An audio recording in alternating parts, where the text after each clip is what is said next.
Hey everyone, it's Ben Hardy here, and in today's video we're going to try something new. We're going to compare the most expensive version of the new Forester to the least expensive. If you want to see most expensive versus least expensive on other cars, let me know in the comment section below.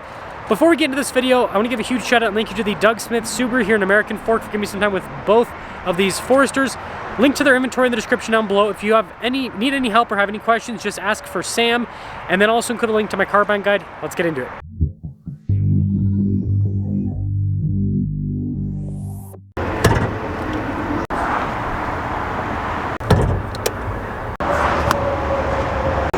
So powering the fully loaded Forester is a 2.5 liter flat 4-cylinder that goes through a CVT, puts out 180 horsepower and then 178 pound-feet of torque. Fuel economy is 25 around town and then 32 on the highway. And guess what? The entry level has the same exact powertrain, but somehow it gets better fuel economy. 26 around town and then 33 on the highway. Maybe it's because it's lighter weight because it has fewer options. I don't know. Before I move forward with this comparison, I do want to mention if you want to see more videos just like this, then I recommend you subscribe because I post content every single day.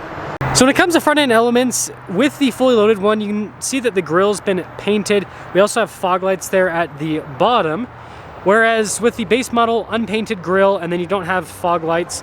But pretty much everything else looks very similar. There's a little bit of a difference with the headlights. See a little bit fancier element there at the top with the fully loaded versus the base model. Yeah, more basic, right? Now when it comes to tire and wheel setup, on the loaded up one, 235 by 50 by 19. On the base model, 225 by 60 by 17. So the base model has smaller wheels, but a little bit more sidewall on the tires. They both, I think, look pretty cool with the wheel design. So there's the loaded up one. There's the base model. So I mean, I think they're both pretty good looking with the wheels. Fender flares and all that looks identical. Notice again, fancy, painted. And then you've got this, it's kind of got like a unpainted finish. I don't know, looks nice if you ask me. This is kind of interesting. So notice with the roof rails compared on both of them, I don't know, I think it's an interesting difference. So here's a full side view on the loaded up Forester, and then here's your full side view on the base model. Now popping into the back of the base model, it is manual for the hatch operation. You can see there's plenty of storage space here in the rear, and that's cool, we got a little 12 volt there in the back. But yeah, I mean, this is solid with the cargo capacity, nothing too crazy though, but we'll just plop that down. And then just a quick look at the tail lights. You can see it just has a Subaru badge there on the other side, but not too bad looking. Now let's leave this over to the loaded up, and of course it's power with the hatch. And storage space is pretty much the same, but notice we got a cargo cover built in. We also have tabs to pull down the seats. It's another nice feature that you get. So, you know, same space, but more luxury, right? More luxury. The back end looks pretty much the same though, looking at like the elements and everything. I mean, it has a touring badge, but if I take it a few steps back, other than the color difference, kind of the same. Now the interior dimensions are going to be the same, so it's the features that'll be different. So again, with the entry level, you can see the cloth trim, there is soft touch, and then that cloth continues onto the seats as well, which is very interesting. And then you can see with the kind of center stack there. So all cloth. Versus the loaded up one, you can see the trim's a lot fancier. You got like that suede trim there, for example. And look at these seats perforated with the suede trim. And then you can see we actually have some features here in the back. So you got like the USBs, you got the heated seats, vents, all of that. So a little bit fancier. And then this leads us up front with the base model. So it's actually soft touch there at the top, which I'm surprised with. But again, you've got that same like cloth trim setup. Notice just that one window is automatic, which is funny. And then here are these seats. They are manually adjustable. And then look at the dash trim here. And then the steering wheel, again, a little bit more basic with the material use. We do have adaptive cruise control and steering assist and all of that, which is pretty cool. And then you can see with the radio controls. And I got to dig in my pocket for this thing. Yep, you got to stick the key in the ignition with the entry level. Mostly analog gauge cluster. We do have that digital element there in the center. We'll quickly close the door here. I guess we'll see if it sounds any different. I don't think it will. We do have a backup camera. We pop it into reverse. This is interesting. It's got like a double screen setup. I don't know how this saves money. Like, obviously with base models, they're always trying to cut costs, but this seems like this is more complex than, well, I mean, you'll see in the fully loaded one. Looks like we do have dual zone climate though, which is Pretty nice feature to have. And this is cool across the dash.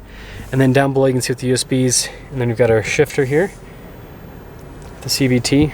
Got a little parking brake. See with the storage area. This is nice with the trim on the top.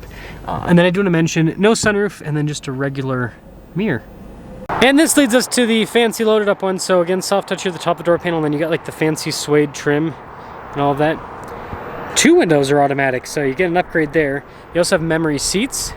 You've got blind spot monitoring with the mirrors. And then here are the seats, again, quite a bit fancier with the trim. Got your power adjustments, so instead of being manual, they're actually power adjustable. And again with the trim on the dash, which is nice. And then let's see if the door sounds any... I don't really notice a difference. Oh, wrong button. So gauge cluster is pretty similar in terms of just showing you information there. So a lot of steering wheel controls are a carryover with this, but the steering wheel itself, instead of just being base, the trim, it's got some fancy stitching and soft touch all around. And then this is what I'm talking about, like the screen here. So 360 camera system first off. So that's a big difference. But yeah, I mean, I feel like this is a much simpler design, just having one big screen rather than having the split unit. But yeah, of course, you know, bigger screens are always going to be kind of a premium option. Dual zone climate, just like the entry level. We do have heated and ventilated seats, so that's a big upgrade. And this has a heated steering wheel too. It's another upgrade. Wireless phone charging pad, some USBs, and then you can see here with the shifter for the CVT, this area is pretty much the same. But then the center console lid's a little bit fancier with that. And then same thing with this trim, similar but different. You got like nice trim down below. And then we have a camera rear view mirror, so that's another tech feature. And then this has a big sunroof up top. So let's quickly talk about pricing. The entry level stickers for about $31,800. That stickers for about $42,000. So if you round up a little bit, there's about a $10,000 price difference between both of the vehicles. So all those luxury features that you see on the loaded up one go into that extra $10,000.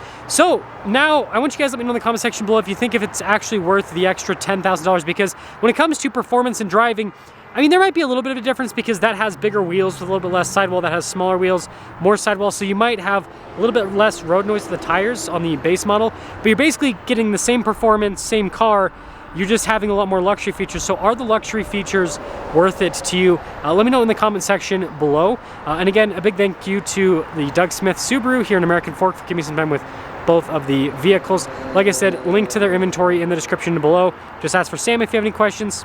That's all.